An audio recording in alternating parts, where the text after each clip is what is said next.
Welcome to SP news. ముందుగా headlines.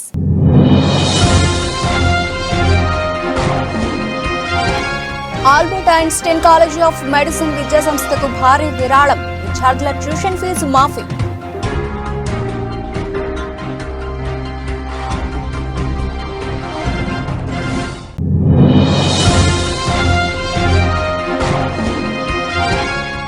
ప్రారంభమైన గజల్ దిగ్గజం పద్మశ్రీ పంకజ్ ఉదాస్ అంతిమ యాత్ర. ఉదాస్ మృతికి సంతాపం తెలియజేసిన పలువురు ప్రముఖులు, నెటిజన్లు.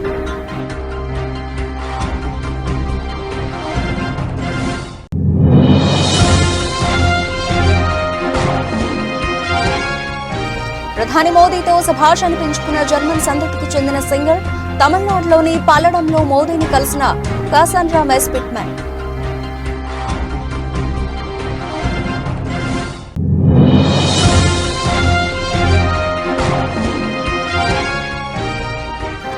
మంగళగిరిలో వైసీపీ విస్తృత స్థాయి సమావేశం. పార్టీ శ్రేణులకు దిశానిర్దేశం చేసిన సీఎం జగన్.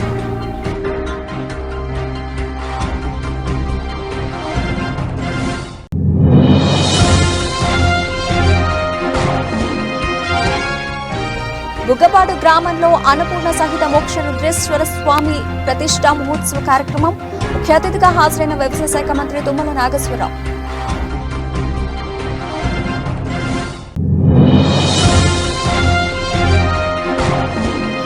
స్వల్ప లాభాల్లో ట్రేడ్ అవుతోన్న దేశీయ స్టాక్ మార్కెట్ సూచీలు. 10 పాయింట్ల స్వల్ప లాభంతో 22,208 దగ్గర కొనసాగుతోన్న నిఫ్టీ.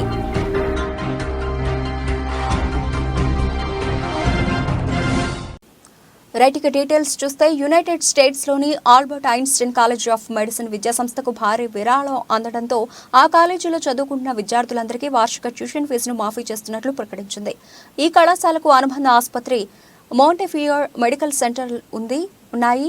ఈ కళాశాలకు అనుబంధ ఆసుపత్రి మోంటెఫియోర్ మెడికల్ సెంటర్ ఉన్నాయి.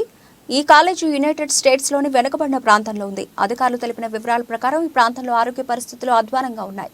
కాలేజీ యాజమాన్య విద్యార్థుల ట్యూషన్ ఫీజు మాఫీకి సంబంధించిన ప్రకటనను సోషల్ మీడియాలో పోస్ట్ చేసింది. ఈ ప్రకటన విన్న విద్యార్థులంతా ఉత్సాహంగా చప్పట్లు కొడుతూ ఆ వీడియోలో కనిపించారు. ఈ విరాళాన్ని Einstein board of trustees chairman, Montefiore health system board member Ruth L Gottesman అందించారని కాలేజీ యాజమాన్యం పేర్కొంది. I'm happy to share with you that starting in August this year, the Albert Einstein College of Medicine will be tuition free.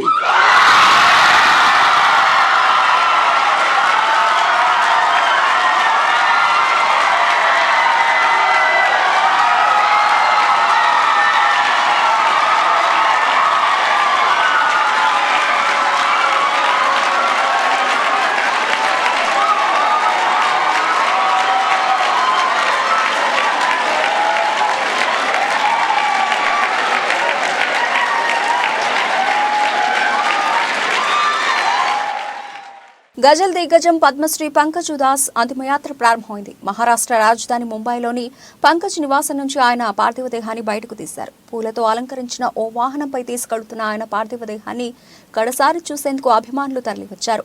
Pankaj ఉదాస్ అంతిమయాత్రకు సంబంధించిన video viral అవుతోంది. పలువురు ప్రముఖులు, నెటిజన్లు ఉదాస్ మృతికి సంతాపాలు తెలియజేశారు.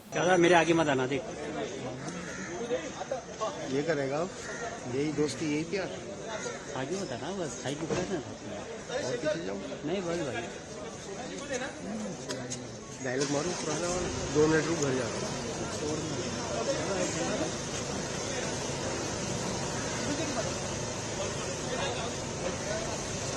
ये मित्र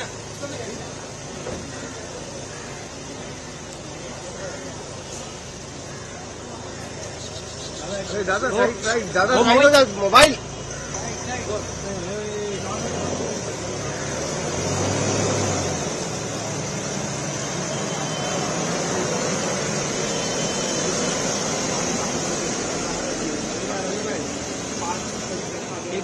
दिखा था आगे జర్మన్ సంతతికి చెందిన కాసాండ్రా మెస్పిట్మన్ అనే సింగర్ భారతీయ భక్తి గీతాలు పాడి ప్రధాని మోదీతో శభాష్ పెంచుకుంది. ప్రధాని ముందు అచ్యుతం కేశవం తమిళ పాట పాడి ఆయన్ని మంత్రముగ్ధుని చేసింది. ఇప్పుడు ఈ వీడియో వైరల్ అవుతోంది. ప్రధానమంత్రి నరేంద్ర మోదీ తమిళనాడులోని పల్లడంలో స్పిట్మెన్తో పాటు ఆమె తల్లిని కలిశారు. ఈ విషయాన్ని ప్రధాని మోదీ సోషల్ మీడియా వేదిక ఎక్స్ ద్వారా పంచుకున్నారు. So it's one of these Tamil bhajans. I hope you like it, and I hope I can memorize the lyrics. Okay.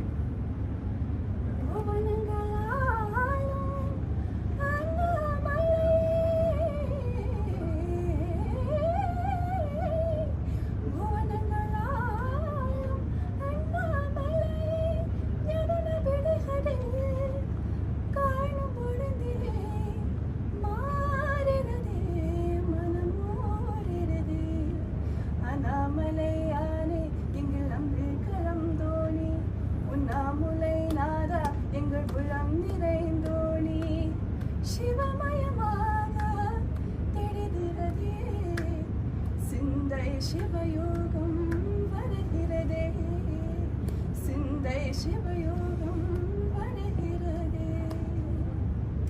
తాను అధికారంలో ఉంటేనే పేదవాడు బాగుపడతాడని సీఎం జగన్ అన్నారు. మేము సిద్ధం, బూత్ సిద్ధం వర్క్షాప్లో సీఎం మాట్లాడుతూ, నేను సీఎంగా ఉంటే లంచాలు లేకుండా బటన్ నొక్కడం ఉంటుంది. నాడు నేడు ద్వారా స్కూళ్ల రూపురేఖలు మారాయి. విలేజ్ క్లినిక్లు పనిచేస్తాయి. మహిళల రక్షణ కోసం దిశ యాప్ తీసుకొచ్చాం. ఆయుధం మీ చేతుల్లో పెట్టా, గెలిపించే బాధ్యత కూడా మీదే అని పేర్కొన్నారు. అది కుప్పమైనా సరే, ఇచ్చాపురమైనా సరే ఎందుకు జరగకూడదు అని అడుగుతా ఉన్నా. ఎస్, కొద్దో గొప్ప మన ప్రత్యర్థులు రకరకాల కాస్ట్ ఫీలింగ్స్ తీసుకొస్తారు. ఎందుకంటే ఇక్కడ జరిగేది కాస్ట్ వార్ కాదు, ఇక్కడ జరిగేది క్లాష్ వార్. పేదవాడు బ్రతకాలి అనంటే వైఎస్ఆర్ కాంగ్రెస్ పార్టీ రావాలి. పేదవాడు బాగుపడాలి అనంటే వైఎస్ఆర్ కాంగ్రెస్ పార్టీ రావాలి. పేదవాడికి భవిష్యత్తు ఉండాలి అనంటే వైఎస్ఆర్ కాంగ్రెస్ పార్టీ రావాలి. ఈ అంశం ప్రతి ఇంటికి కూడా వెళ్ళి చెప్పగలగాలి. ఇక నేను చేయగలిగిందంతా నేను చేశా. మీ చేతుల్లోకి ఎవ్వడు, ఏ రాజకీయ పార్టీ, ఏ రాజకీయ నాయకుడు ఎప్పుడు ఇవ్వని ఆయుధాలు మీ అందరి చేతుల్లో నేను పెట్టా.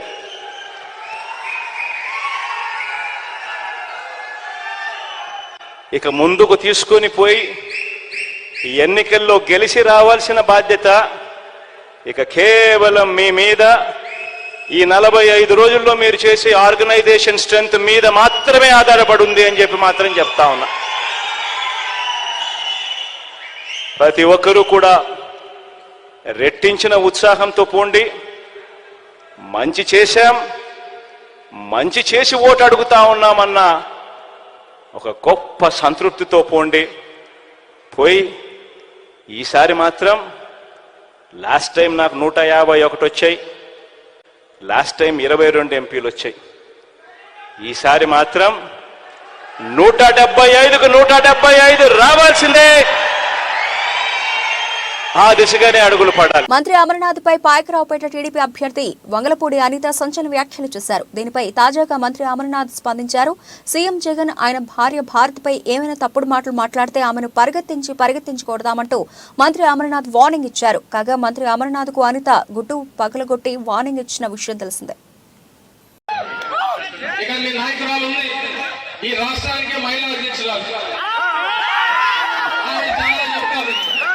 మొన్న ఆ పప్పు కొన్ని తీసుకొని వచ్చారు. నాకైతే ఆవిడ గురించి మాట్లాడడం కూడా ఇష్టం లేదు. ఎందుకంటే మనం మాట్లాడితే ఆవిడ స్థాయి పెరుగుతుంది. అనవసరంగా మాట్లాడాల్సిన పని లేదు. జగన్మోహన్ రెడ్డి గారికి చాలా ఎక్కువగా మాట్లాడుతుంది. జగన్మోహన్ రెడ్డి గారికి ఒక్కసారి జగన్మోహన్ రెడ్డి గారి గురించి ఏమైనా తప్పుడు మాటలు మాట్లాడినా, భారతమ్మ గురించి ఏదైనా తప్పుడు మాటలు మాట్లాడినా పరిగెట్టించి కొడతామంటారు. మీరు మీ నాయకులు పుస్తకాల్లో రాసుకోలేమో, మా నాయకులకి నా కార్యకర్తలకి ఏ పుస్తకంలో రాసుకోవాల్సినటువంటి పని లేదు. ఏదైనా తేడా వస్తే పరిగెట్టించి కొడతామనేటువంటి అర్థమైనటువంటి విధంగా రేపు ఎన్నికల్లో ఓట్ల ద్వారా చూపించాల్సిందిగా మిమ్మల్ని అందరినీ కూడా కోరుకుంటూ మరొకసారి హృదయపూర్వకంగా పెద్ద జోగి గారిని ఆశీర్వదించమని చెప్పి మిమ్మల్ని అందరినీ కోరుకుంటూ సెలవు తీసుకుంటున్నాను. వచ్చే ఎన్నికల్లో ముఖ్యమంత్రి జగన్ ను ఓడించండని ఆంధ్రప్రదేశ్ పంచాయతీరాజ్ ఛాంబర్ అధ్యక్షుడు వైవీబీ రాజేంద్ర ప్రసాద్ పిలుపునిచ్చారు. ఆయన డాబా గార్డెన్స్ విజేఎఫ్ ప్రెస్ క్లబ్ లో జరిగిన మీడియా సమావేశంలో ఆయన మాట్లాడుతూ రాష్ట్రంలో 12,918 గ్రామాల్లో గల 3.50 కోట్ల ప్రజల కోసం ఢిల్లీ వరకు ఉద్యమం చేస్తున్నామని గుర్తు చేశారు.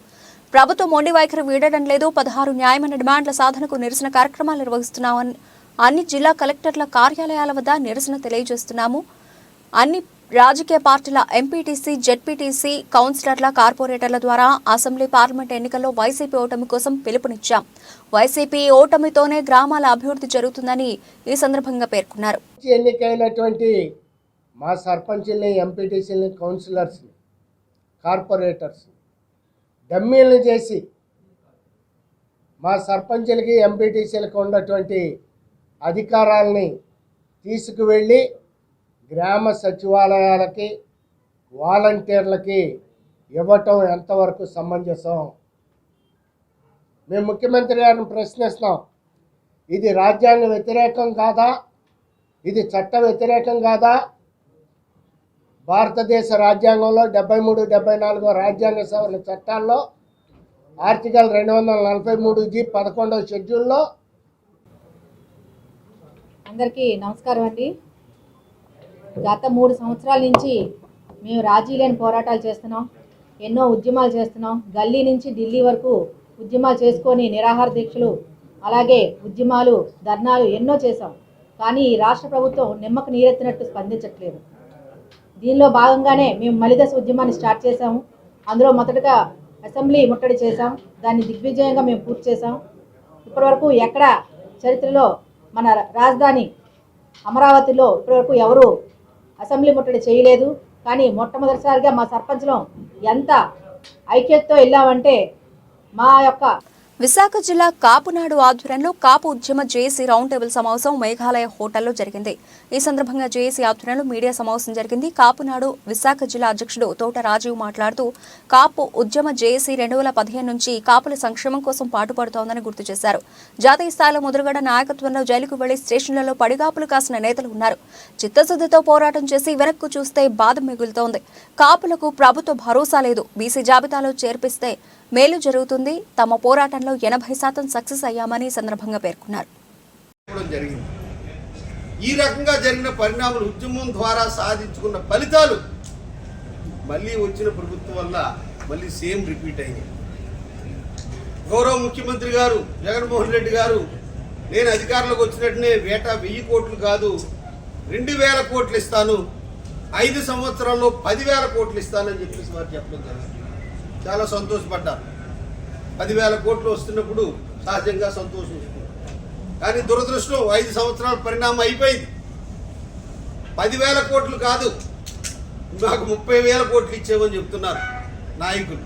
దురదృష్టం ఏంటంటే వారు ఆయా పథకాలు, వారు చెప్పిన పథకాల్లో ఉన్న లిస్టుల ప్రకారం ఇవన్నీ మేము ఇచ్చామని వారు చెప్తున్నారు. వీరు మీ ద్వారా మేము వారందరికీ తెలియజేసేది ఏమిటంటే ఇది మాకే కాదు అన్ని వర్గాలకు ఇస్తున్నారు. కానీ మీ యొక్క పథకాలు గతంలో కూడా ఉన్నాయి. ఆరోగ్యశ్రీ ఉంది, ఫీజు రియంబర్స్మెంట్ ఉంది, లేదా అనేక పథకాలు ఉన్నాయి. గతంలో కూడా ఆయా ప్రభుత్వాలు చేసినాయి. కానీ అప్పుడెప్పుడు ఇలా క్యాలిక్యులేట్ చేయలేదు. ఇప్పుడు మీరు క్యాలిక్యులేట్ చేసి బియ్యం రేషన్ కార్డులో ఎంత ఇచ్చాం, లేదు విద్యుత్ కనెక్షన్లో ఎంత రాయితీ వచ్చింది అంటే ఇంక మేమేం చెప్పలేం. ఈ రకంగా విధానాన్ని తప్పుడు మార్గంలో తీసుకెళ్లారు. మాకే కాదు అన్ని కులాలకి ఇదే. శ్రీకాకుళం జిల్లా గార మండలం సాలిహుండాం బౌద్ధ స్తూపాన్ని సందర్శించిన బుద్ధిస్ట్ సొసైటీ ఆఫ్ ఇండియా జాతీయ అధ్యక్ష ప్రధాన కార్యదర్శులు చంద్రబోధి పాటిల్, గ్యాంగ్ డేతో పాటు రాష్ట్ర అధ్యక్ష ప్రధాన కార్యదర్శి, రాష్ట్ర వైస్ ప్రెసిడెంట్లు Shri Y Haribabu, VV Durgarao, Moidi Muralikrishna senior న్యాయవాది శ్రీకాకుళం బృందాన్ని సందర్శించారు. ఈ సందర్భంగా వారు మాట్లాడుతూ బుద్ధుడు ఆశయాలు, పంచశీల సూత్రాలు, ప్రభుత్వ భారత్ నిర్మాణం ద్వారా ప్రజలకి జ్ఞానోదయం కలుగుతుందని, ఈ మార్గంలో ప్రజలు పయనించడం ద్వారా జ్ఞాన మార్గం కలుగుతుందని తెలిపారు. ఈ బృందం పర్యటించిన వారిలో బీఎస్ఐ జిల్లా అధ్యక్షులు కార్యదర్శి బి కృష్ణారావు, హనుమంతు మన్మథరావు, ప్రముఖ జెమ్స్ హాస్పిటల్ వైద్యుడు బి రామారావు, దండాసి రాంబాబు తదితరులు పాల్గొన్నారు. देने का अधिकार उस समय सिर्फ तथागत गौतम बुद्ध को ही होता था. उसके बाद जो सीनियर जो भिक्षुनी रहती है वो एक में को देखो, पुरुष भिक्षु जो है चाहे अपना महास्तविद है या कितना भी बड़ा रहे, वो भिक्षुनी को यानी प्रवचन नहीं दे सकता, भिक्षुनी को दे सकता है। तो ये जो श्रीलंका में, थाईलैंड में आप देखते हैं, उधर अपने बर्मा में देखते हैं, ये आदि जो है भारत में ये भिक्षुनी का है ना, तब से बड़ी खुशी हुई कि यहाँ पर भिक्षुनी संघ का यहाँ पर निवास और ये होता था। तो प्रचार बहुत खुशी और मैं थैंक्स देता हूँ हमारे बाबू जी। और यहाँ पर ये कौन सा जिला श्रीकाकुलम जिला यानी प्रेसिडेंट वाइस प्रेसिडेंट इसमें जनरल सेक्रेटरी और जनरल सेक्रेटरी दुर्गा राव जी और हमारे गौतमा जी और डॉक्टर रामाराव जी, जॉन जी, ये आप सभी को बहुत बहुत धन्यवाद। आपने जो इतने प्रेम से हमको ये शाल और पुष्प देकर जो स्वागत किया है, मैं चाहता हूँ कि स्वागत से बड़ा अपने धम्म को आगे बढ़ाइए, क्योंकि ये बाबा साहब की संस्था है, बाबा साहब फाउंडर है, उनके धम्म को आगे बढ़ा, उनके जो संस्था के जो उद्देश्य है उसको फुलफिल करने के लिए आप सबका सहयोग रहेगा, ऐसे मैं अपेक्षा करता हूँ, कामना करता हूँ। नमो बुद्धाय, जय भीम। ప్రశాంతమైన విశాఖ నగరంలో రౌడీ సంస్కృతిని పెంచి పోషిస్తున్నారని విశాఖ తూర్పు నియోజకవర్గ ఎమ్మెల్యే వెలగపూడి రామకృష్ణ బాబు అన్నారు. విదేశాల నుంచి తనకు వచ్చిన బెదిరింపు కాల్స్పై విశాఖ నగర సిపికి ఆయన ఫిర్యాదు చేశారు. అనంతరం మీడియాతో మాట్లాడుతూ ప్రస్తుత ప్రభుత్వంలో ప్రజాప్రతినిధులకే భద్రత కరువైందని, ఇంకా సామాన్య ప్రజల పరిస్థితి ఏంటి అని ఆయన ఆవేదన వ్యక్తం చేశారు. పోలీస్ వ్యవస్థలో కొద్దిమంది పోలీసులు అధికార పార్టీకి కొమ్ము కాస్తున్నారని, కొద్దిమంది మాత్రమే తమ విధిని బాధ్యతగా నిర్వహిస్తున్నారని ఆయన అన్నారు. ఈ కేసు విషయంలో విశాఖ నగర సిపిపై తమకు పూర్తి విశ్వాసం ఉందని తెలిపారు. మరో 2 నెలల్లో తమ ప్రభుత్వం అధికారంలోకి వస్తుందని, అప్పుడు అందరి సంగతి చెబుతామని ఆయన ధీమా వ్యక్తం చేశారు. సంస్కృతిని మనందరం ఖండించవలసిన అవసరం ఉంది. ఎట్టి పరిస్థితుల్లో కూడా కమిషనర్ గారు తగిన చర్యలు తీసుకుని అటువంటి వ్యక్తుల్ని కఠినంగా శిక్షించే వరకు వదలకూడదని చెప్పి మీ ద్వారా నేను కమిషనర్ ఆఫ్ పోలీస్ గారికి విజ్ఞప్తి చేస్తున్నాను.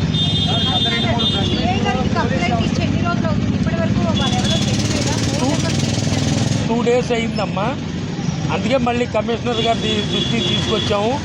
మేము తప్పకుండా ఐడెంటిఫై చేస్తాం, ఎఫ్ఐఆర్ బుక్ చేస్తాం, ఖచ్చితంగా కఠినమైన చర్యలు తీసుకుంటాం, ఇటువంటి ఉపయోగించమని కమిషనర్ ఆఫ్ పోలీస్ గారు చెప్పడం జరిగింది. ఆయన చెప్పిన దాన్ని బట్టి నాకైతే ఆయన చేస్తారని అనుకుంటున్నాను. లేదంటే కనుక మళ్ళీ కమిషనర్ గారిని కలుస్తాం, లేకపోతే 2 నెలల తర్వాత మా ప్రభుత్వం వచ్చుద్ది, చట్టం దాని పని తప్పకుండా చేస్తుంది. ఇటువంటిది వదిలే ప్రసక్తి లేదు. రాజకీయాలకు అతీతంగా ఎవరికైనా సరే ఇటువంటి కాల్స్ వస్తే మాత్రం మా ప్రభుత్వంలో అయితే మేము ఉపయోగించుతాము. గత మీడియా సమావేశంలో పోలీసులు వైకాపా కార్యకర్తలు వ్యవహరిస్తున్నారు, పోలీసులు మాకు నమ్మకం లేదని డెఫినెట్గా ఇప్పుడు ఈ పోలీస్ కంప్లైంట్ ఇవ్వడం వల్ల వీరు న్యాయం చేస్తారని మీకైతే నమ్మకం ఉందా? నేను మొన్న ప్రెస్ మీట్లో కూడా అదే చెప్పాను. పోలీస్ డిపార్ట్మెంట్లో కొందరు అధికారులు వైసీపీ కండువా. రాజేంద్రనగర్ సర్కిల్ మైలార్దేవుపల్లి డివిజన్ బృందావన్ కాలనీలోని ఆర్యన్ స్కూల్లో 38వ ప్రపంచ సైన్స్ డే పురస్కరించుకుని సైన్స్ ఫెయిర్ కార్యక్రమం ఏర్పాటు చేశారు. ఈ కార్యక్రమానికి ముఖ్య అతిథిగా DRDO BrahMos programme director outstanding scientist Raja Singh Thangaduri, school chairman Mahender రెడ్డిలు పాల్గొన్నారు. సైన్స్ ఫెయిర్లో భాగంగా విద్యార్థులు తయారు చేసిన వివిధ రకాల నమూనాలను పరిశీలించారు.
కొమరంభీం ఆసిఫాబాద్ జిల్లా సిర్పూర్టి మండల కేంద్రంలోని సాంఘిక సంక్షేమ బాలుర గురుకుల పాఠశాలలో నిర్వహించిన పోలీసులు మీకోసం కార్యక్రమంలో భాగంగా 10వ తరగతి పరీక్షలు రాస్తున్న మండలంలోని విద్యార్థులకు జిల్లా ఎస్పీ కె సురేష్ కుమార్ ముఖ్య అతిథిగా పాల్గొని DSP Karunakar, CI Sadiq Pasha, SI Dikonda Ramesh, principal Balaraju సంగీతలతో కలిసి మండలంలోని సాంఘిక సంక్షేమ బాలికల పాఠశాల, సిర్పూర్ కాగజ్ నగర్ కేజీబీవీ ఆశ్రమ బాలికల పాఠశాల, ఈడెన్ గార్డెన్ ప్రైవేట్ స్కూల్ ప్రభుత్వ ఉన్నత పాఠశాల 10వ తరగతి విద్యార్థులకు పరీక్షా సామాగ్రి, ఎగ్జామ్ ప్యాడ్స్, జామెంట్రీ బాక్స్ పంపిణీ చేసిన అనంతరం సిర్పూర్టి ఎస్ఐ దికొండ రమేష్ ఆధ్వర్యంలో 10వ తరగతి అవగాహన కార్యక్రమంలో విద్యార్థులను ఉద్దేశించి జిల్లా ఎస్పీ సురేష్ కుమార్ మాట్లాడుతూ కృషి, తపన, పట్టుదల, సమయపాలన విజయానికి ముఖ్య సూత్రాలు అవుతాయని అన్నారు.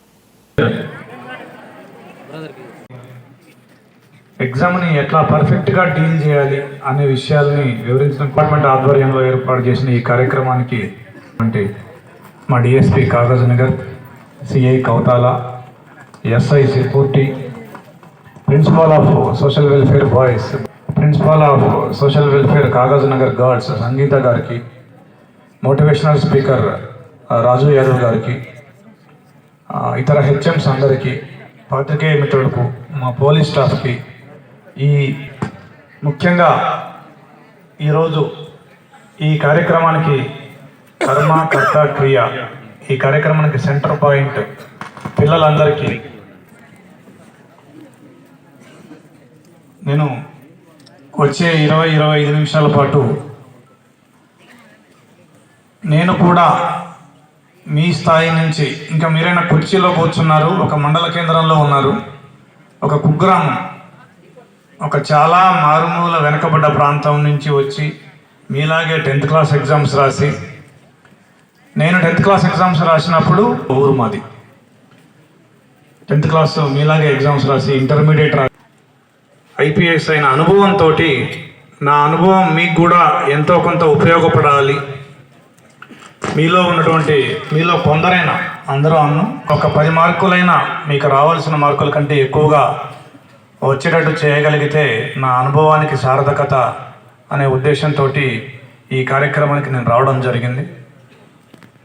సో ముందుగా మీరందరూ అనుకోవచ్చు, ఎప్పుడు రాసే ఎగ్జామ్సే కదా, అసలు ఎందుకు 10th క్లాస్ ఎగ్జామ్స్ గురించే ఎందుకు ఇంత ఇంపార్టెన్స్ ఇస్తున్నారు, అసలు ఈ ఎగ్జామ్స్లో మనం మంచి మార్కులు సంపాదించాల్సిన అవసరం ఏంటి అని మీ అందరికీ ఒక డౌట్ రావచ్చు. దానికి నా సమాధానం ఏంటంటే, ఇష్టపడే తత్వం, మీ ప్లానింగ్, మీ యాటిట్యూడ్. మెదక్ మున్సిపాలిటీ బడ్జెట్ సమావేశం హడావిడిగా జరిగింది. అభివృద్ధి మీద మాట్లాడుతూ ఉంటే పలువురు బీఆర్ఎస్ కౌన్సిలర్లు బద్నాం చేసేందుకు ప్రయత్నిస్తున్నారని ఎమ్మెల్యే రోహిత్ ఆగ్రహం వ్యక్తం చేశారు. 10 లక్షల రూపాయలు ఇవ్వకుంటే పార్టీ మారిన వ్యక్తులు తన గురించి మాట్లాడడం ఏంటి? సొంత డబ్బులు ఖర్చు పెట్టి మెదక్ ప్రజల కోసం కొట్లాడతా ప్రజలు దోచుకుంటున్న నేతలను తరిమి కొట్టాలి అంటూ ఆయన ఫైర్ అయ్యారు. ప్రతిసారి బడ్జెట్ బడ్జెట్ అంటున్నారని పనులు అవుతున్నాయి, ఏమన్నా పనులు అవుతున్నాయి. అక్కడ కుక్కలు ఎట్లా పడతాట మొత్తం నాశనం పట్టిస్తుంది. అంటే చిన్నపిల్లలకి ఏమైనా అయితే ఎవరికి బాధ్యత? నేను మెదక్ ప్రజల కోసం పనిచేస్తలేనా? మెదక్ ప్రజల కోసం మీరు పనిచేసేది అంటే నేను పని చేస్తుంటే పుల్ల పెట్టాలా?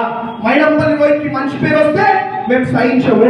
మంచి పేరు వస్తుంది కదా, ఇవాళ ఏదో లొల్లి చేయాలా, ఆగం పట్టేలా మీటింగ్ లో మళ్ళీ కాంట్రవర్సీ చేయాలి. ఇట్లాంటి కాంట్రవర్సీలు ఎన్నైనా ఇల్లు కాదు, వీళ్ళ అయ్యను తాతలు దిగొచ్చినా మేము భయపడతాం కాదు అని తెలియజేసుకుంటా ఉన్నాం. వాళ్ళ విధంగానే మేము ప్రవర్తిస్తే ఏమైతుంది? మా కార్యకర్తలు ఊస్తే కొట్టుకోపోతారు, ఊస్తే అర్థమైంది కదా, ఊస్తే కొట్టుకోపోతారు. నేను మాట్లాడే అవసరం లేదు. అంటే ఇలా కౌన్సిల్ మీటింగ్ ఎమ్మెల్యే గారు వస్తారు వదిలి పెట్టాలా, ఆగం చేయాలా, బద్నాం చేయాలి. ఈ ప్రయత్నం మీరు చేస్తూ ఉన్నారు. మెదక్ ప్రజలారా మీరు గమనించండి, గుర్తించండి. ఇట్లాంటి కొంతమంది వల్ల నేను ఎప్పుడు కూడా ప్రతి స్పీచ్ లో చెప్తుంటా, మన మధ్యలో కూడా దొంగలు లంగలు ఉంటారు, దొంగలు లంగలు ఉంటారు. వాళ్ళ స్వార్థం కోసం, వాళ్ళ జేబులు నింపుకోవడం కోసం, వాళ్ళ పైసల కోసం ఖమ్మం జిల్లా సత్తుపల్లి మండలం బుగ్గపాడు గ్రామంలో శ్రీ విశ్వధర్మ క్షేత్రం ప్రాంగణంలో అన్నపూర్ణ సహిత మోక్ష రుద్రేశ్వర స్వామి ప్రతిష్ఠా మహోత్సవ కార్యక్రమానికి వ్యవసాయ శాఖ మంత్రి తుమ్మల నాగేశ్వరరావు ముఖ్య అతిథిగా హాజరయ్యారు. మంత్రి తుమ్మలకు పూర్ణ కుంభంతో స్వాగతం పలికారు. అనంతరం పూజా కార్యక్రమాల్లో పాల్గొన్న తుమ్మల తీర్థ ప్రసాదాలను స్వీకరించారు. ఈ నెల 24 నుండి శ్రీ విశ్వధర్మ క్షేత్రం ప్రాంగణంలో ప్రతిష్ఠా మహోత్సవాన్ని పురస్కరించుకుని వైభవంగా కార్యక్రమాలను నిర్వహిస్తారు.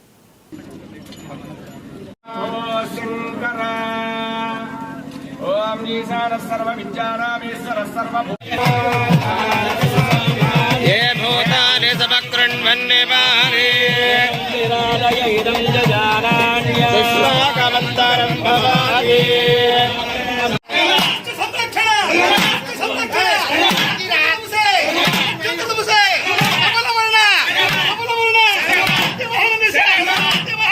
ఖమ్మం జిల్లా సత్తుపల్లి పట్టణంలో ఇంటర్ మొదటి సంవత్సరం పరీక్షలు ప్రశాంతంగా ప్రారంభమయ్యాయి. మొత్తం సత్తుపల్లి పట్టణంలో 7 పరీక్షా కేంద్రాలను ఏర్పాటు చేశారు.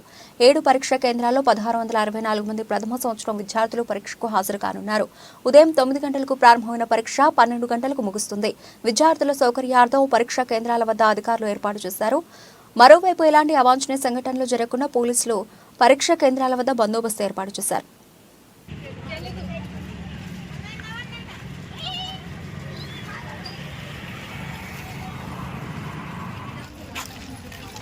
బాగుంది, ఇది బాగుంటుంది.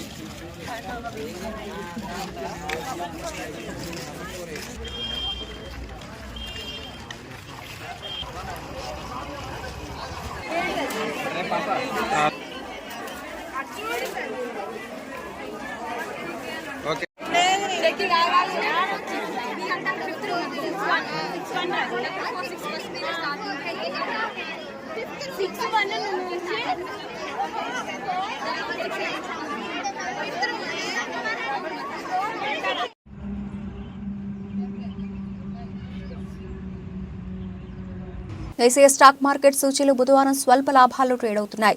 ఉదయం 9:24 సమయంలో సెన్సెక్స్ 44 పాయింట్ల వద్ద లాభంతో 73,140 వద్ద ఉంది. నిఫ్టీ 10 పాయింట్ల స్వల్ప లాభంతో 22,208 దగ్గర కొనసాగుతోంది. డాలర్తో పోలిస్తే రూపాయి మార్కం విలువ 82.90 వద్ద స్థిరంగా ఉంది. సెన్సెక్స్ 30 సూచీలో భారతీ ఎయిర్టెల్, టాటా మోటార్స్ మరియు ఇతర సంస్థల షేర్లు లాభాల్లో ట్రేడ్ అవుతున్నాయి. అల్ట్రాటెక్, సిమెంట్, విప్రో మరియు ఇతర సంస్థలు నష్టాల్లో ఉన్నాయి.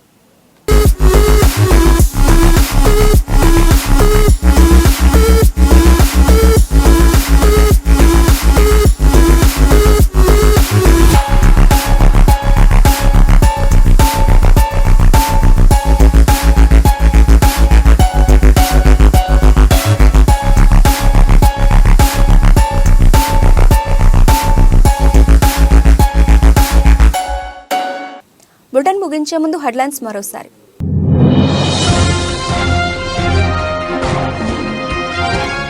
Albert Einstein college of medicine విద్యా సంస్థకు భారీ విరాళం, విద్యార్థుల ట్యూషన్ ఫీజు మాఫీ.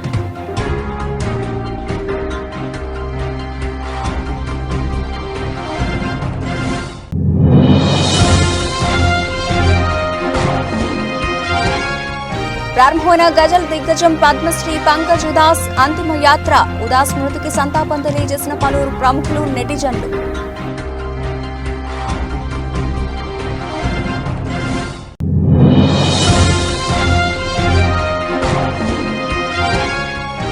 ప్రధాని మోదీతో సంభాషణ పెంచుకున్న జర్మన్ సంతతికి చెందిన సింగర్. తమిళనాడులోని పల్లడంలో మోదీని కలిసిన కాసాండ్రా మెస్పిట్మెన్.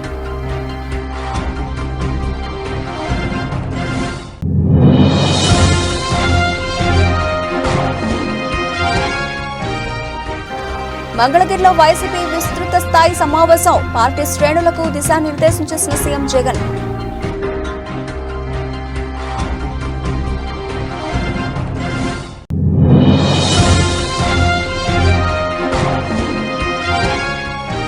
బుగ్గపాడు గ్రామంలో అన్నపూర్ణ సహిత మోక్ష రుద్రేశ్వర స్వామి ప్రతిష్ఠా మహోత్సవ కార్యక్రమం.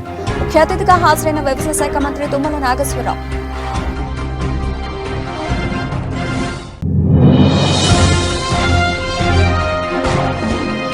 స్వల్ప లాభాల్లో ట్రేడ్ అవుతోన్న దేశీయ స్టాక్ మార్కెట్ సూచీలు 10 పాయింట్ల స్వల్ప లాభంతో 22,208 దగ్గర కొనసాగుతోన్న నిఫ్టీ.